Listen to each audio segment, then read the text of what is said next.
So the date is August 16th, 2002, and flying over a valley in Afghanistan are two A-10 Warthogs. An A-10 is a heavily armored, low-flying, slow aircraft designed to provide ground cover for troops on the ground. And on this night, it's a very, very cloudy night. The storm's in the area. And these two planes hanging up above, just waiting in case anybody down below needs help. Up there, it's gorgeous. The moon is bright. There's thousands of stars in the sky. The clouds look like the snow had just fallen. Down below in the valley, however, there were 22 Special Operations Forces troops trying to make their way through the country, and they could feel that something was wrong. They felt uneasy. One of the pilots up above, call sign Johnny Bravo, and yes, he stands like this. He could feel their unease listening to them over the radio, so he decides he was going to go down below the cloud and just have a look. He tells his wingman, hang out up here, I'll go see what there is. And he points his plane down into the clouds. And as he's going through the clouds, the call comes over the radio. Troops in contact. Troops in contact is what they say when they come under effective fire. It means they're in trouble. So now Johnny Bravo points his plane straight down. The plane's getting thrashed about in the turbulence. And when he comes out below the clouds, he's less than 1,000 feet off the ground, and he's flying in a valley, cliffs on both sides. Now, this is only 2002, and the planes were not yet equipped with ground-hugging radar, and worse, they were using old Russian maps. That's all they had at the time. And the sight that greets him is something like he's never seen before, not in training and not in the movies. He sees tracer fire coming from all sides of the valley, pointed right in the middle where the American forces are. And so he picks a point and starts to lay down suppressing fire. And he's flying, and he's in danger of hitting the cliff, of course. He knows his speed, he knows his distance from the map, and he literally counts out loud while he lays down the suppressing fire. 1, 1,000, 2, 1,000, 3, 1,000, 4, 1,000, 5, 1,000. Pulls hard on the stick, pulls back up into the cloud, comes down around again. 1, 1,000, 2, 1,000, 3, 1,000, 4, 1,000. Good hits, it says over his radio. And again, he comes around. 1, 1,000, 2, 1,000, 3, 1,000, 4, 1,000, 5, 1,000. He runs out of ammunition. Fuel is fine. Flies back up to the top of the cloud, tells his wingman, you need to get down there. His wingman isn't sure about the conditions, so the two of them fly back down together. His wingman lays down the suppressing fire, and Johnny Bravo counts as they fly 3 feet apart from each other, wing to wing. 1, 1,000, 2, 1,000, 3, 1,000, 4, 1,000, 5, 1,000, up and around again. 1, 1,000, 2, 1,000, 3, 1,000, 4, 1,000, 5, 1,000. That night, 22 Americans went home alive with 0 casualties. My question is where do people like Johnny Bravo come from? Who are they? Who would risk their lives for others so that they may survive? I asked Johnny Bravo. I asked him, why would you do it? Why would you risk your life so that others may survive? And he gave me the same answer that everybody in his position gives, because they would have done it for me. Now, if you think about it, in the military, they give medals to people who are willing to sacrifice themselves so that others may gain. In business, we give bonuses to people who are willing to sacrifice others so that we may gain. We have it backwards. Wouldn't you like to work in an organization in which you have the absolute confidence, the absolute knowledge that other people that you may or may not know who work in the same organization as you would be willing to sacrifice themselves so that you may survive? And I'm not talking about giving your life. I mean, we don't even like to give up credit. You know? So where do people like Johnny Bravo come from? Well, it's an age-old question. They're not born. They're actually made. If you look at the human animal is like a machine. There are systems inside our bodies that are trying to get us to do things that are in the interest of the survival of the human animal, right? Just like in a business, in a company, if you want people to do something, you offer them some sort of positive or negative incentive to direct the behavior, right? So if you want people to achieve a certain goal, you offer them a bonus if they achieve that goal, and they'll work towards that goal because they want the bonus. It's a very simple system. The human body works exactly the same way. It works exactly the same way. Inside our bodies are chemicals that are trying to get us to do things that are in the best interest of us. If you've ever had a feeling of happiness, pride, joy, love, fulfillment, All of these feelings that we have are chemically produced feelings. And they're produced by 4 chemicals predominantly. These are basically responsible for all of the feelings that I would generically call happiness. They are endorphins, dopamine, serotonin, and oxytocin, EDSO. These 2 chemicals, endorphins and dopamine, I like to call these the selfish chemicals because you don't really need anybody's help to get them, right? Let me tell you a little bit about what they are. Endorphins. Endorphins are designed to do one thing and one thing only: mask physical pain. That's it. That's what they do. If you're a runner, if you've ever gone and done heavy exercise, you've heard of an endorphin rush or a runner's high. Basically what's happening is when that runner's out there pushing their bodies harder than they've ever pushed before, they feel good. And when they're done with their run, they feel fantastic. And then an hour later, they're in pain for damage they caused their muscles an hour before, right? This is what endorphins are designed to do. They're designed to mask physical pain. The caveman reason for this stuff, because this stuff is all from 50,000 years ago, understand, Homo sapien existed at the same time as other hominid species, and yet we survived and they didn't. What is it about this species that's so good at survival and thriving? Look at the world we've built. It's not just that we're smart. We're certainly not the strongest and we're certainly not the smartest. It's that we're social animals. We have to do things together. We have to look after each other, and we have to work together to ensure that we survive, that we do well. This is how we're designed, right? These chemicals are trying to make that happen. So in these caveman times, 50,000 years ago, Paleolithic era, we had to eat. We're not the strongest, we're not the fastest. But there's one thing that the human animal is made for: endurance. We could track an animal for hours and hours and hours and miles and miles and miles. And if we were tired, we'd keep going. And if we got injured or we had to bring the food back to the cave, we'd continue to do it. And it was so good, it felt so good, that maybe we'd even volunteer to go hunting the next day, just like we get addicted to exercise, right? Oh my God, it was so much fun yesterday. I will totally go hunting tomorrow, right? Good system for the survival of the group. Good system. By the way, the reason laughing feels good is because of endorphins. You're actually convulsing your internal organs, and endorphins are masking the physical pain. I'm sure everybody here has laughed so much that the endorphins eventually run out and you go, stop, stop, it hurts. Endorphins, they feel good. Dopamine.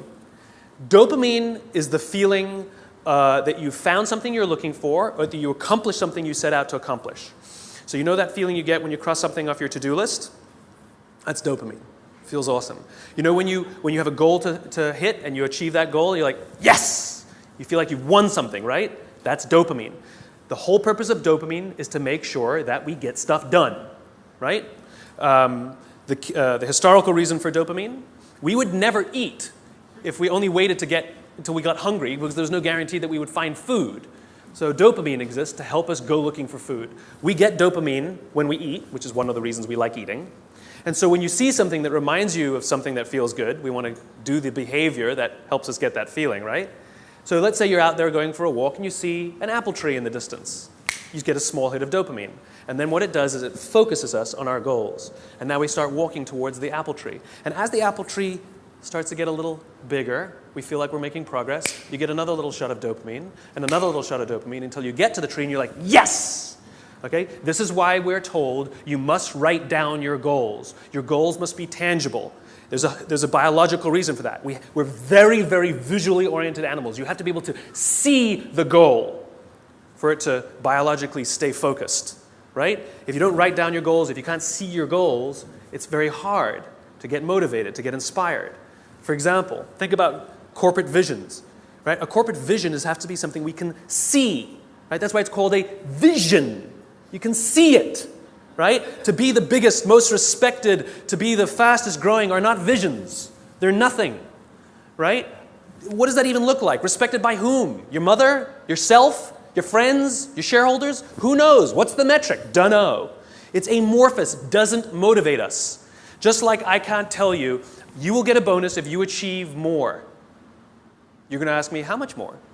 I'm going to say, more. Doesn't work. You need a tangible goal. You need a tangible goal, right? Here's a great vision. Martin Luther King, I have a dream that one day little black children and little white children We'll play on the playground together and hold hands together. We can imagine that. We can set our sights on that. And every time we achieve a goal and achieve a metric and achieve a milestone that makes us feel like we're making progress to the vision we can see, we keep going and going and going until we achieve something remarkable. You have to be able to see it. Dopamine. Like I said, dopamine is the feeling you get when you set out to find something you're looking for as well. I talked about the to-do list.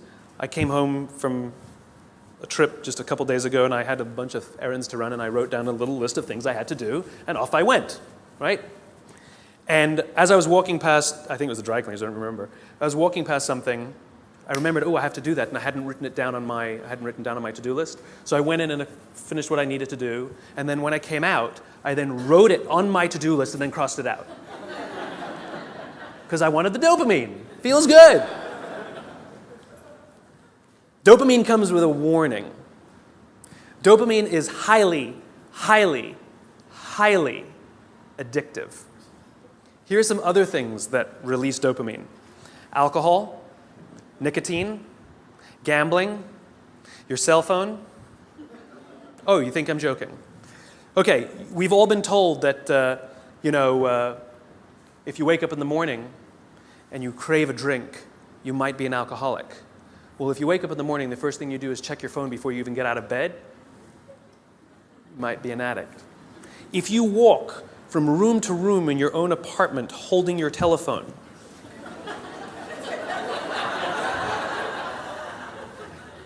you might be an addict. When you're driving in your car and you get a text and your phone goes beep. We hate email, true. We love the beep, the buzz, the ding. Oh. Right? You'll be there in 10 minutes, and yet you have to look at it right now. You might be an addict. And even if you read it and it says, are you free for dinner next Thursday, and you have to reply immediately, you can't wait the 10 minutes, you might be an addict. And for all you Gen Ys out there who like to think that you're better at multitasking because you grew up with the technology, then why do you keep crashing your cars when you're texting? You're not better at multitasking, you're better at getting distracted. In fact, if you look at the statistics, ADD and ADHD have, diagnoses of ADD and ADHD have risen 66% in the past 10 years. Okay, ADD and ADHD is a frontal lobe disorder, right? Are you telling me out of nowhere 66% of our youth has a frontal lobe problem? Where did that come from? No, it's a misdiagnosis, right? What are the symptoms of a dopamine addiction to technology? Distractibility, inability to get things done, easily distracted, shortness of attention. It's all the same thing, so we misdiagnose things. It's the addictive quality of dopamine. We can also get addicted to performance in our companies when all they do is give us numbers to hit, numbers to hit, numbers to hit, and a bonus you get, and a bonus you get, and a bonus you get. All they're doing is feeding us with dopamine, and we can't help ourselves. All we do is want more, more, more. It's no surprise that the banks destroyed the economy, because one of the things we know about dopamine addict is they will do anything to get another hit, sometimes at the sacrifice of their own resources and their relationships. Ask any alcoholic, gambling addict, or drug addict. Ask them how their relationships are doing and if they've squandered any of their resources. It's an addiction. Dopamine is dangerous if it is unbalanced. It is hugely helpful when in a comfortable and balanced system, but when unbalanced, it's dangerous and it's destructive. You don't need anybody's help to get these. Go for a run, achieve your goals, you'll get dopamine. You'll get endorphins. But you won't have any feeling of fulfillment or love or trust. That's where these come in. These are attempting to manage these. This is what makes our society great. This is where people like Johnny Bravo come from. It's because of these two chemicals that leaders really fulfill their great responsibility. Outside in the world is danger at all times for various reasons. In caveman times, that danger may have been, a saber-toothed tiger. It may have been the weather. It may have been a lack of resources. It may have been, who knows, any number of things. Things that with no conscience are trying to kill you. They want to end your life. And so how do we survive? We work together. And together, we come together in our groups, in our companies, in our tribes, to feel like we belong, to be around people who believe what we believe, so that we may feel safe.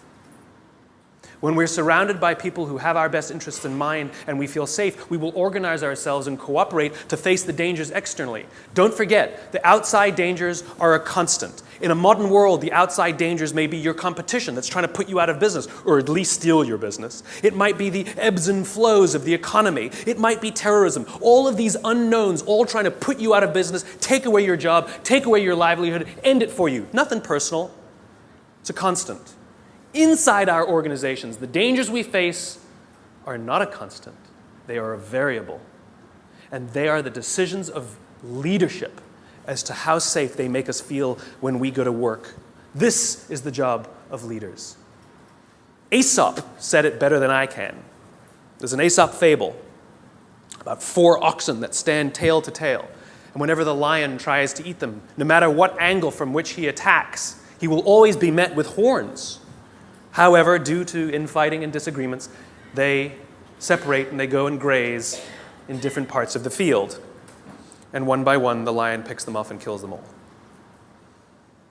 When we stand together, we can more easily face the dangers outside. When we break up inside our companies, if our leaders don't allow us a space to feel safe inside our own companies, to feel like we belong, then we're forced to exert our own energy to protect ourselves from each other. And, by the way, expose ourselves to greater danger from the outside. If you have to worry about politics, if you have to worry about someone stealing your credit, if you have to worry about your boss not having your back, think about the energy you invest, not in your business, not in the products you're trying to develop, not in your work, not in how great you're producing, not in your creativity, but in just keeping yourself feeling safe. This is destructive.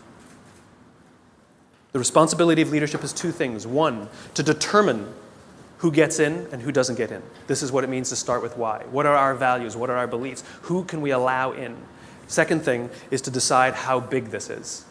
How big do we make the circle of safety? How big do we make the circle of belonging? Do we keep it around just our C-level executives and call it an inner circle and allow others to try and fend for themselves and maybe try and get into our inner circle? Or do we extend it to the outermost edges of the organization? Great leaders extend the circle of safety, the circle of belonging, out to the outermost edges. So the most junior person feels like they belong, feels safe, feels like they have top cover from somebody like Johnny Bravo. That's what these other 2 chemicals are trying to do. Serotonin is the leadership chemical, is responsible for feelings of pride and status. This is why public recognition is very important. We are social animals, and we need the recognition of others. This is why we have the Oscars, and this is why we have public awards events. This is why we have commencement for graduation. I mean, think about it. What does it really take to get to graduate college? You need to pay your bills, fulfill the minimum requirements, and collect enough credits. That's it, right? It's a formula. You could get an email that says, congratulations, you fulfilled all the requirements for graduation. Enclosed, please print out the PDF of your diploma. P.S. magna cum laude, right? Wouldn't feel so good, right? So instead, we have a big ceremony to recognize the accomplishment. And in the audience, we put our family and our friends and our teachers, all of those in our tribe who've supported us and watched our backs as we've made it through. And then we show up on that day, and we go up on that stage, and we take our diploma. It feels great. We feel our status rise. We feel our pride go up. And by the way, when you have serotonin in your veins, your confidence goes up also. And here's the best part about serotonin. At the exact moment that you took your diploma and you felt that surge of serotonin go through your body, at the exact moment, your parents sitting in the audience also got a surge of serotonin and also felt an intense pride watching you graduate. And this is what serotonin is trying to do. It is trying to reinforce the relationship between parent and child, boss and employee, coach and player, the caregiver and the one who is grateful for the support they are given. And think about it. Think of the speeches that we give. If you give an award to somebody, what do they say? I couldn't have done it. I thank God. I thank my parents. I thank my coach. We thank the person who we believe was looking out for us. We could not have done this without them, we say. And they look at us and they say, so proud of you. And we work to make them proud. Great teams don't want to win the trophy. Great teams want to win one for the coach. They want to make the coach proud. We want to make our parents proud. And it raises our status, and it raises our confidence, and it feels good, and we in turn will look after others so that they may accomplish the same. This is what serotonin is trying desperately to do. The problem is you can trick serotonin. We live in a materialist society, so we judge status very often in our country based on how much money you make, right? So any conspicuous display of wealth raises your status. This is why they put the logos on the outside. No good on the inside, nobody can see them. We want the red line of our Prada glasses. How good, you own a pair of designer shoes, how good does it feel to put on your Gucci shoes? Oh my God, it feels so good. You walk out and you feel $1 million. You can actually feel your confidence rise when you put on the stuff, right? Because it's showing this display of status. It feels great. The problem is there was no real relationship that was reinforced because of it. You tricked the system. That's why we keep trying to accomplish things and accumulate more and more material goods, and yet we never feel successful because there was no relationship. We tricked it. We gamed it. Serotonin is the leadership chemical. The reason I call it the leadership chemical is a historical reason, a very simple historical reason. We had a very practical problem as our animal was developing, as the Homo sapien was developing. We lived in communities of about 100 and 150 people. And there's a very practical issue, which is if we're hungry and somebody brings back food and drop a carcass on the floor, we're all going to rush in to eat. And if you're lucky enough to be built like a linebacker, you will elbow your way to the front. And if you're the artistic one of the family, you get the elbow in the face. Not a good system to keep the whole tribe alive, and definitely not a good system for cooperation. Because remember, the value of group living means that if I trust you and you trust me, I can fall asleep at night and trust that you will alert me to danger. If I don't trust you, I can't go to sleep at night. It's the same in our companies. If we trust each other, we will turn our backs, we will take risks, we will innovate, we will do things that will change the course of our world. If I don't trust you, I can't do that. I can't do that. There's value in group living and group working. And so if you got an elbow in the face that afternoon, odds are very high that you're not going to wake the guy who punched you if danger's there. You're just not going to do it. Bad system. And so we evolved into hierarchical animals. We're constantly assessing and judging each other, constantly arranging ourselves. Who's the alpha? Who's the dominant? Who's the one who sort of is the more dominant personality or dominant talent in the room? In caveman times, it might have been physical muscle. In a creative industry, it might be talent. In the military, it might be courage. There's no standard by which we judge alphas. It's relative to the industries we're in. And it's relative to us as well. If you've ever met someone and you were nervous while you were meeting them, you're not the alpha. We've all had the experience where we're meeting somebody and we can sense that they're nervous meeting us. You're the alpha. I'll tell you a little aside that's kind of funny. You know when women all live together, their menstrual cycles align, right? Assuming they're not on the pill, then it doesn't work, right? But if they're not on the pill, all the menstrual cycles go together on the same schedule. It's not arbitrary. They always align with the alpha female's schedule. And the reason is because when a woman is in her menstrual cycle, she can't bear children. And so in evolutionary terms, you want the alpha male and the alpha female to do it so you can have alpha children, right? Nice, strong, strapping kids are going to survive. But if she's off the market, that produces competition. So Mother Nature has created a very clever way that when she's off the market, everyone's off the market.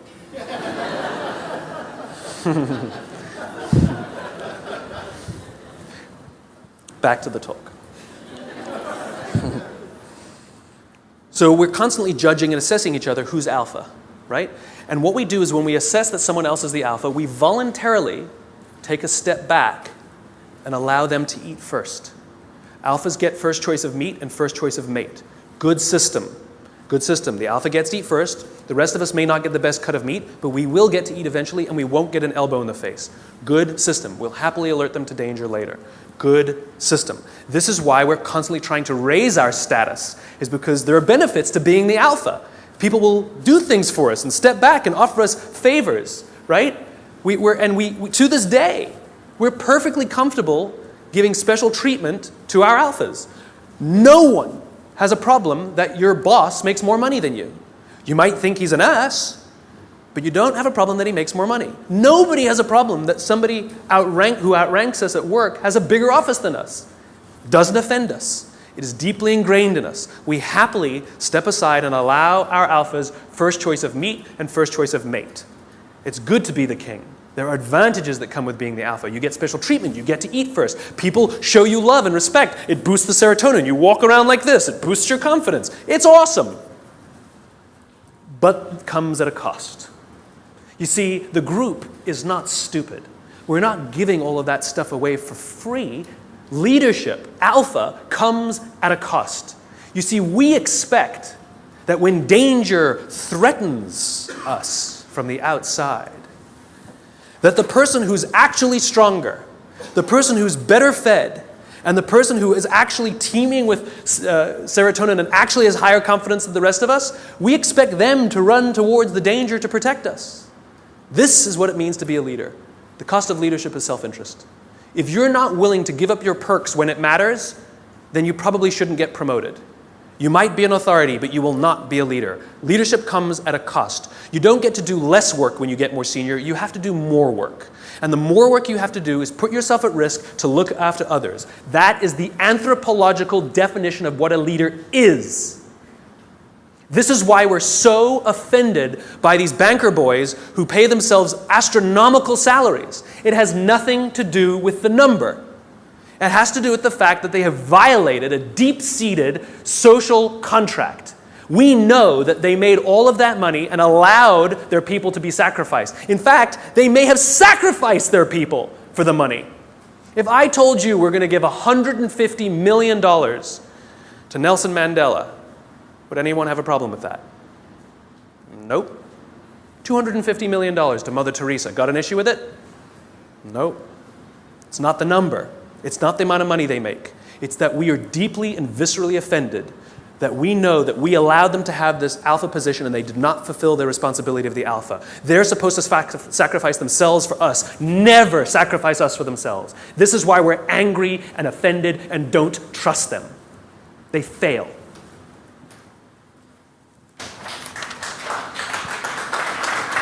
Oh, there's more. Oxytocin. This is the best chemical of all. Oxytocin is the feeling of love and trust and friendship. It's all the warm and fuzzies. It's all the unicorns and rainbows.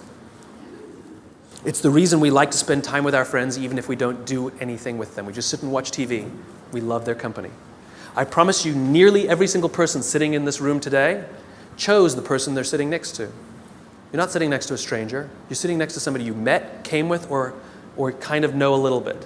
Why? Because it makes you feel safer, doesn't it? If you got up and went and sat next to strangers, it wouldn't feel so good. That's the feeling of oxytocin. Oxytocin is that intense feeling of safety that someone's got your back. There are multiple ways you can get oxytocin. One way to get it is physical contact. Hugging feels wonderful. Right? When women give birth to children, huge surge of oxytocin in their body. This is what's responsible for the mother-parent, the mother-child bond. Right? It's all that oxytocin in the system. This is why shaking hands matters. Imagine you're doing a deal with someone and you're ready to sign the contract and you say, I'm so excited to do business with you. And they go, I don't need to shake, let's sign the contract, I'm also excited to do business with you. And you go, great, well let's shake on it then. They go, no, I agree to all the terms, let's get this deal done, I can't wait to work with you. You might get everything you want in the contract, but business, relationships are not rational. They're about feeling safe, they're about feeling we belong, it's human. And one of the ways we want to know that that relationship is solidified is with physical touch. Their simple refusal to touch you, to exchange that oxytocin, means one of two things will happen. You will either completely scuttle the deal or you will go into it nervous. Human bonds matter.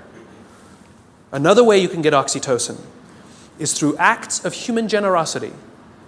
An act of human generosity is defined as giving of your time and energy and expecting nothing in return. Money doesn't work, sorry. If I told you that this morning I gave $1,000 to charity, what would you think of me? You'd be like, good for you. What, do you want a medal? But if I told you that last Saturday I gave up my day and I went and painted schools in the inner city, then what would you think? You'd be like, nice, cool, I should do more, right? The value of my labor, much less than $1,000, could have hired many more people for $1,000 to go paint schools in the inner city. But you see, as human beings, we put a premium on time because it is an equal commodity and it is a non-redeemable commodity. You spend money, you make money. You spend time, you'll never get it back. Some of you are sitting in this room right now saying, I will never get this time back. I got nothing for you. So we put a premium on people who give us their time and energy. A leader who says to you, I'll pay for something for you, is not a leader. A leader who comes and sits down next to you and says, how can I help you, is a leader. I was talking to some oil executives, and they were trying to convince me that they really care about how fulfilled and how happy their employees are at work, to which I said, no, you don't. And they said, no, we do. And I said, no, you don't. And they said, yeah, we do. You see how this went. And I said, I bet you hired some high-priced consultancy to come and do a web survey about whether people like their jobs or not. And they said, well, we didn't hire a consultancy. I said, okay, so it's kind of like sending your son an email, right? Dear son, your mother and I care that you feel like a valuable part of this family. Please tell us candidly what we can do better so that you feel like you belong here because we really love you. Love, Dad. Or you go into his room, you sit on his bed, and you say, hey, son, your mom and I really care that you feel like a valuable member of this family. Please tell us candidly what we can do better because we want you to feel like you belong and we really love you.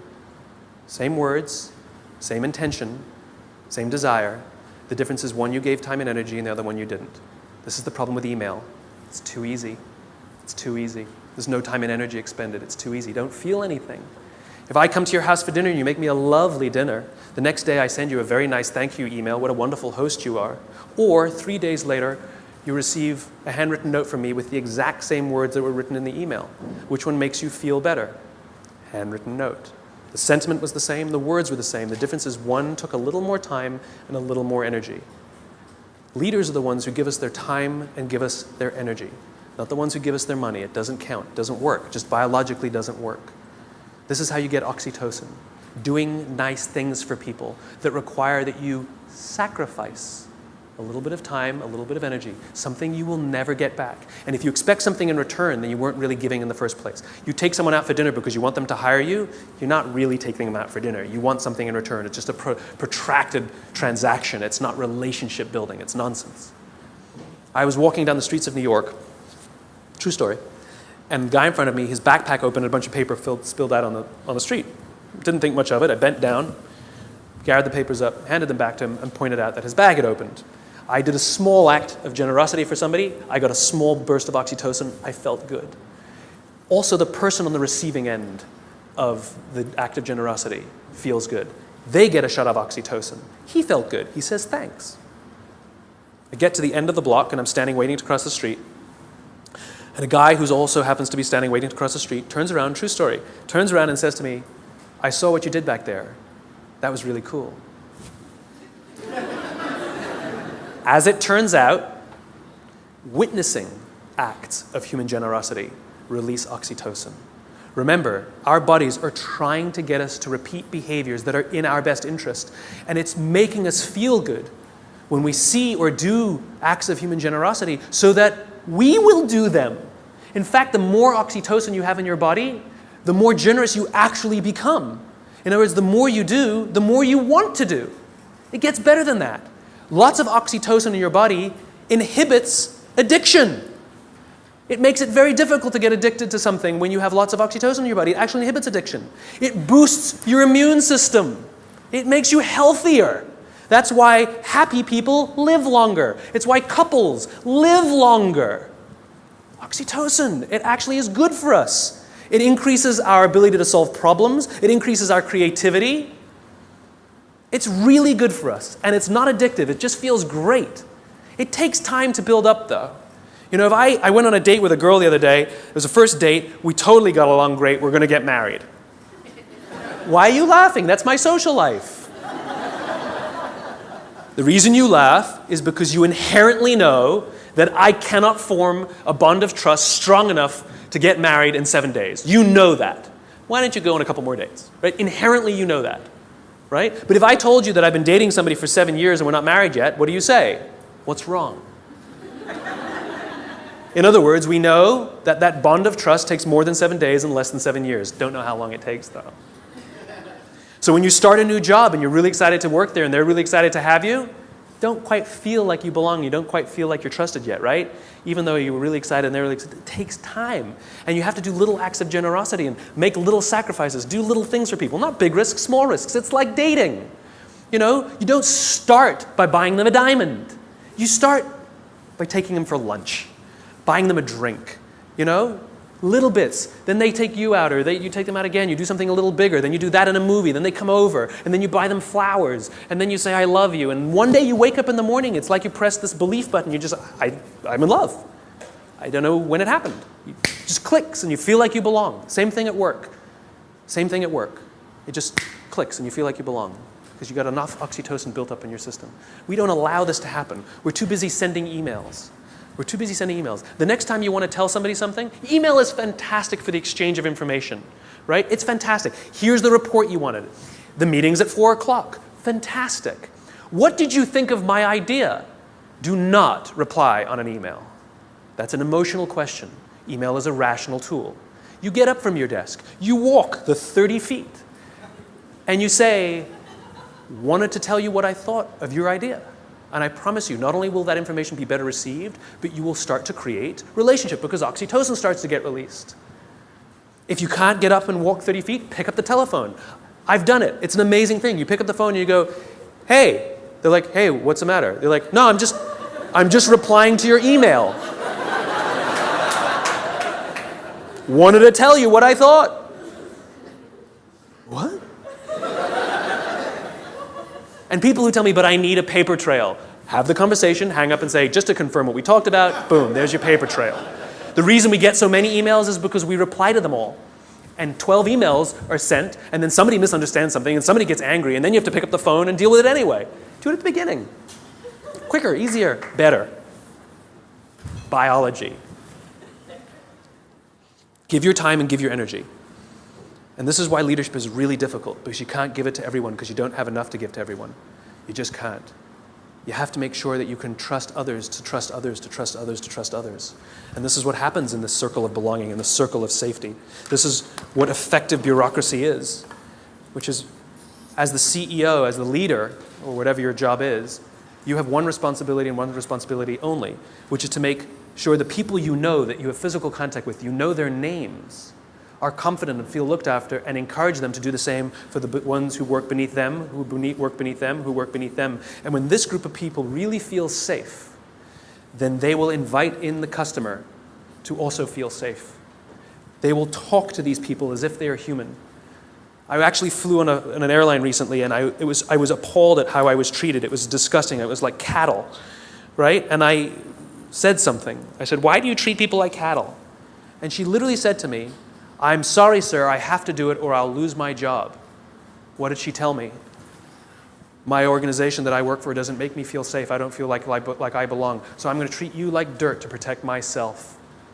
As opposed to somebody who feels safe and says, sir, I will do everything in my power to make sure that you feel happy and good because I'm not worried. That's called a highly effective organization. There's one more chemical I haven't told you about. The big C. Cortisol. Cortisol is the feeling of stress and the feeling of anxiety. We share these chemicals with all the social mammals. And so when you see a herd of gazelle, you've all seen the documentary on Discovery or whatever, right? You see a herd of gazelle grazing, and one of them thinks they hear a rustle in the grass, and they go, head, right? That's what cortisol does. Cortisol is designed to keep us alive. It is the first stage of fight or flight. It makes us paranoid. It makes all of our senses hyper-attuned to look for danger. It injects glucose into our muscles to make us stiff and ready to go in case we need to fight or flight. It increases our heart rate like crazy, right? And it makes us start looking. It makes us paranoid to find the danger.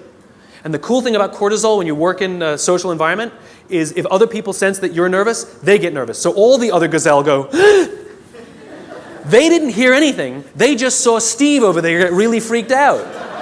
And so they got all freaked out. And now they all start looking for the danger. Good system. And one of them, who didn't even hear the initial rustle in the grass, sees the lion, runs, they all live another day. Good system. So that when we go to work and somebody says, I think there's going to be layoffs, all of us are like, what do you mean? Wait, we're all paranoid now. We're all freaked. I shouldn't have talked in that meeting. We start to get crazy. We start to get paranoid. Our hearts start to race. That's what cortisol does. It's trying to keep us alive. You wake up in the middle of the night, you hear a bump in the middle of the night. What's the first thing you do? You wake the person next to you. And then what do? They go, And if there's nothing there, you go and trust your eyes, right? You go looking for it. We're visual animals, right? If there's nothing there, you go like this. Cortisol leaves our body, and we relax, and our heart rate goes back down. Cortisol, to get all of that extra energy, to make us paranoid, to make us self-interested, it needs to shut down non-essential systems, because it has to get it from somewhere, right? So it shuts off things like growth. You don't need your fingernails to grow at that moment. It shuts it off. The other thing it shuts off is our immune system. Don't need it in that moment. The problem is you're not supposed to have cortisol in your system all the time. You're supposed to have it in and then gone. And when we go to work in a place that doesn't make us feel like we belong, that doesn't make us feel safe when we're at work, guess what? We got little bits of cortisol dripping in our body. Drip, drip, drip, drip. Makes us paranoid. Drip. I know my boss hates me. I know he hates me. He hates all my ideas. I know it. Drip, drip. It makes us self-interested. One of the things cortisol does, it inhibits the release of oxytocin. Biologically, if you work in a high-stress environment where you don't feel safe, you are biologically less empathetic and less generous. We don't care about each other because we're too busy trying to protect ourselves. Drip, drip, drip. Our immune systems are now compromised. Drip, drip, drip. We live in a country with some of the best medical education in the world, some of the best medical systems in the world, some of the best doctors in the world, some of the best hospitals in the world, some of the best medicines in the world. Please explain to me why diabetes is on the rise, heart disease is on the rise, some cancers are on the rise. It ain't partially hydrogenated oils. Our jobs are killing us. And the people who are responsible are the leaders. And we also know that parents who come home stressed out, their kids learn that this is what work is. That work is something that makes you short-tempered and unhappy. And so they expect it as they grow older. Worse, we know that parents who come home upset and angry, it has such a negative impact on their children that there's some studies that show that they might actually become bullies because of their unhappy parents who hate their jobs and have excessive amounts of stress. Our companies are literally killing us. So what are you going to do about it? What are you going to do about it? Leadership is not a rank. Leadership is not a position. Leadership is a decision. Leadership is a choice. It has nothing to do with your position in the organization. If you decide to look after the person to the left of you and look after the person to the right of you, you have become a leader. You've seen the movie 300, right? The Spartans, the greatest fighting force of all time. You want to know one of the things that made the Spartans great? Wasn't their muscles, wasn't their spears. It was their shields. They stood shield to shield, and the phalanx was strong because those shields were big. And they were told when they were young children, you either bring your shield home or you come home on your shield. The punishment for losing your shield was tremendous in battle. Because if you lost your shield, that means you cannot protect the person to the left of you and the person to the right of you, and you have destroyed the phalanx. It's the shield that matters, not the spear. Not the spear. It's your willingness to sacrifice yourself, not your life, maybe your credit, maybe your little time, maybe a little energy, maybe your time, maybe getting up from your desk and talking to somebody for 30 minutes instead of sending a 3-minute email. It's your willingness to sacrifice for someone, to hold that shield up so that they feel safe, that makes you a leader. And you want to know how you beat a dopamine addiction? If you're worried that you're addicted to performance and all those dopamine things, Alcoholics Anonymous has been highly effective for decades, 80-something years. We all know the first step of the 12 steps. We joke about it, right? Admit you have a problem. Do you know the 12th step? Don't say it's supposed to be anonymous. I'll tell you what the 12th step is. Alcoholics Anonymous knows that if you master all 11 steps but not the 12th, you will drink again. If you master the 12th step, you will beat the disease. What's the 12th step? The 12th step is the commitment to help another alcoholic. Service. Service to another. Oxytocin wins. Serotonin wins.